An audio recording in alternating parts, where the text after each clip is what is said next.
guys, welcome back to the channel. Today I'm going to put the subframe in. Now obviously it's a fair weight to do it on your own. I'll show you what I got set up. In the last video I showed you that little plate, that swivel plate that I used on the jack. Let me get you in close and show you the little post I added to lock everything together, and then I'll show you how I load the subframe onto the jack. So let's take a look. There it is. This is a long reach 3-ton jack, and as I said in the last video, I made this plate up with some reinforcement bars underneath and machine screwed it to the lower plate so it swivels. Got a little 5/16 I think steel rod that I welded to there. I put that rubber grommet there. It was actually part of the old suspension bushing, and put that on so it didn't scratch up the subframe. Then I put these furniture pads, cut those up to make sure it doesn't scratch anything up. And I've got this post, and what this post is for, see there's another nut there, you see, and what that is for is to locate on this back bracket here. Okay, so it locks it. It is off center, but I don't think it really matters, so as long as it's locked onto this plate we should be good. So let me set the camera up and I'll show you how I load it. Now I set it on, I lifted that on myself actually. I didn't need the crane to lift it, I'm just using the crane's legs for me to bring the jack in underneath. I unbolted it here, left it resting here, and then just lifted it. I mean, it's a fair weight, but without the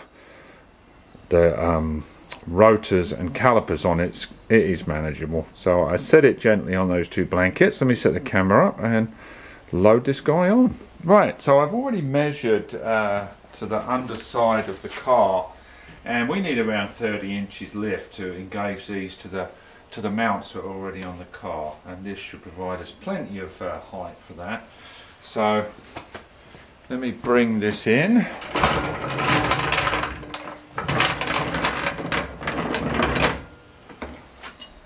Right, there we go. That's in that hole, and then what I do here, you see, I can tilt the frame down to this lower washer on there. Lift this up a little bit. I can just finger tight this one up, you see. That locks it in. There you go, a bit better light than that way round. So I've located the jack into the hole. I just finger tighted this little bolt here so it locks it onto the top plate, and now we're ready to lift. But what I'm going to do first is put the engine mounts on loosely, not cranking them down, and I'm going to put a little bit of anti-seize in these bolts, so if this ever gets done again, then they'll come out pretty easy, won't they? So if you remember, I've got these are Lemforder mounts, and they're two red dot mounts, so it doesn't matter which side because they're both reinforced mounts. So we got some new Allen bolts, 12.9 rated, so just a little dab of the anti-seize on those guys, and as you know I've cleaned out these threads. Right, so I've bolted those on, left them pretty loose. I tightened them all up and brought them out, so just jack this guy up now.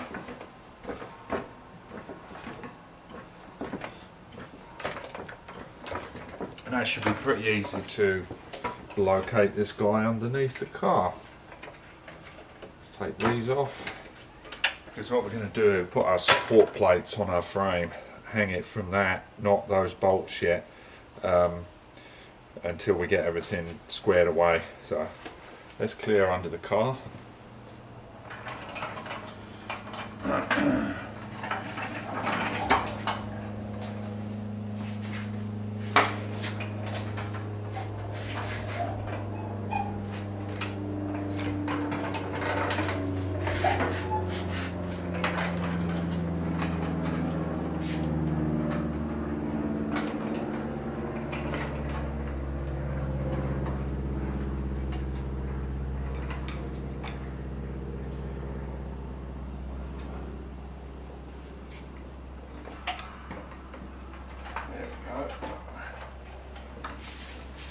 side of it just a smidge. Let me make sure the camera's on.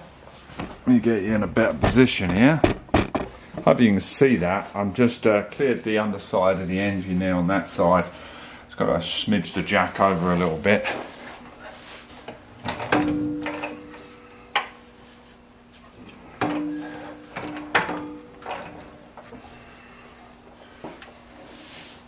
Got to kick those wheels over. Hold on a minute. There we go.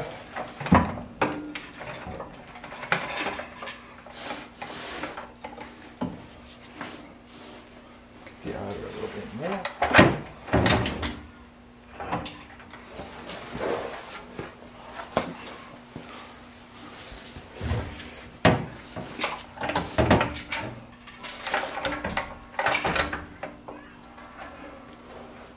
Right, we can get it to clear here now, so then the jack can be a little bit more manoeuvrable. Got to kick back just a little bit. So we got, here's the mount, and we just got to go here, let's see. So about there.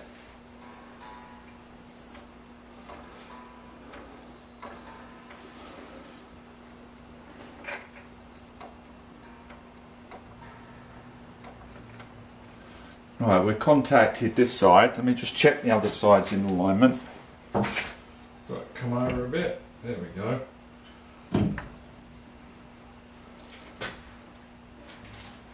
One thing I can do now is what I'm going to do is engage one of these on the other side, so I've got a pivot point on that side, so I know that's engaged, and then I can play around at this side. So we don't have to worry about that side now. We've got this holding it, and then I can just jiggle this around, let's see. Plenty of room to get this in. All that there, boom, in. That's it. So now we can put this guy in, got our subframe back in. So it can be done if you, I mean, you have a jack and you've got a little time to weld up a support plate.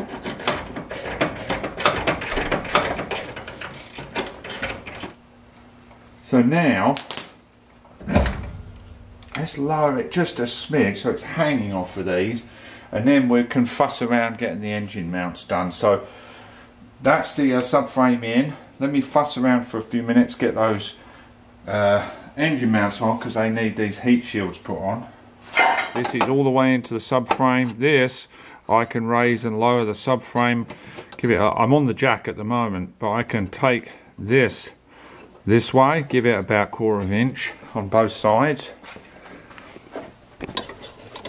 1/4 inch. And what that enables it, I can take the jack out, and then the whole subframe, whoops, gone out of focus, then the whole subframe can be wiggled around to then locate our engine mounts, and then we can play around with that. Because on this side, if you remember, way back when I took this all apart, we've got an engine dampener put on this side. Now, I'll probably show a quick video of how, basically these bushings are self-explanatory. You've got 1, 2, 3, 4 new bushings and a new dampener. This ends up being incorporated into the driver side engine mount here, and this is a heat shield down below. So let me get all this, is a little fiddly to film, so I'll get all this bolted up and get back to you.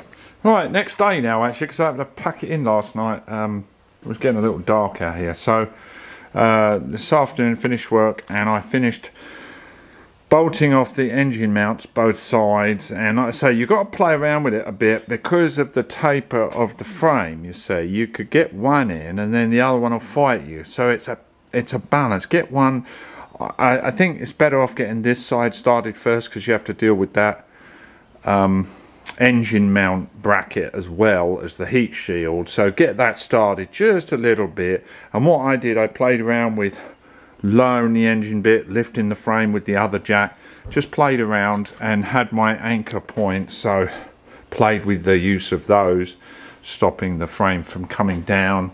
And it must be, it was a little fiddly, back and forth, but finally we won. So engine mounts are all bolted up, and so essentially the engine is sitting on the subframe now, and so I can lower the engine jack and take these stands away that are holding the engine. So let's do that.